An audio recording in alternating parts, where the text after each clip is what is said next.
Starting with Kylian Mbappe, as he's been speaking once again, this time an interview with France Football. Do people downplay my performances? Yes, but at the same time, I don't blame them, and I myself downplay what Lionel Messi did, what Cristiano Ronaldo did, what the great players did. We live in a consumer society where the emphasis on that's good, but do it again. Now, this is the big quote, isn't it? I think playing for PSG doesn't help a lot because they are a team that divides, a club that divides.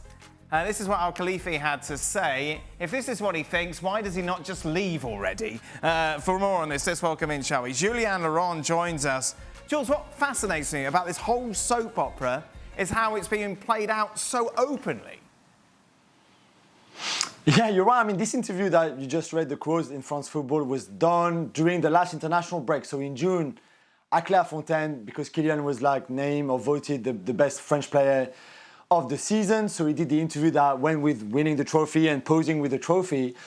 And the thing is, back then, there was no letter from him to PSG, the letter back from PSG to him. There was not the beginning of this huge transfer saga.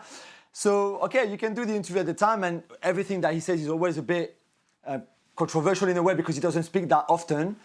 But now, on the back of everything that happened since the beginning of June, this is crazy that this interview comes out at this time, because now everything he says takes so many big proportions, of course, and the club is not happy, Nasser Al-Khelaifi is not happy now, some of the players are not happy, they find some of his comments disrespectful, and you can understand why. The fans are not happy, all of that in the middle of the saga that we've just mentioned for the last few days. So it's just incredible. Every day comes with more drama in this.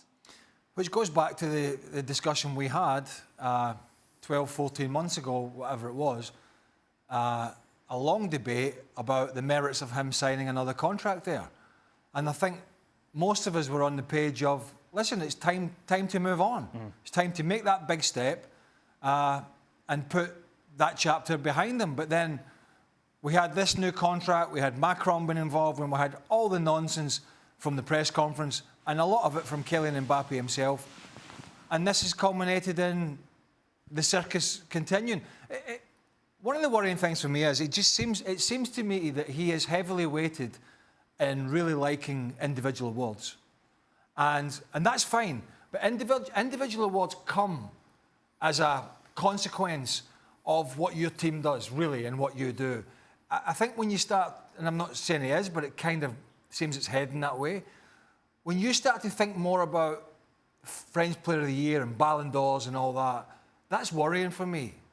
That's slightly worrying. When they come before the team thing, and it seems to me there's a pretty even balance in the split here from what's important to him, I think that becomes a big concern because it's just about me, it's just about what I'm going to do, it's just about what I'm going to win, and if we win anything else along the way, fine. And ironically, it will be a PSG player who wins the Ballon d'Or.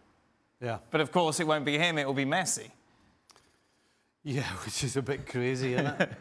But as far as Mbappe's concerned, I mean, there's one way to lose your own dressing room, and that's to make everything about yourself. You know, if you keep your trap shut and you play well, and the papers are after you, or the papers are giving you praise, everybody in the dressing room's with you. Everybody, if one of their players is being that good and put forward for the Ballon d'Or, then as Craig said, that means the club's doing well. So the dressing room's with you. But when you start making it about you constantly, and then little snippets that are basically having a jibe at the team. Thanks for watching ESPN on YouTube. For more sports highlights and analysis, be sure to download the ESPN app. And for live streaming, premium content, and let's not forget as well, ESPN FC 7 days a week. Subscribe to ESPN+.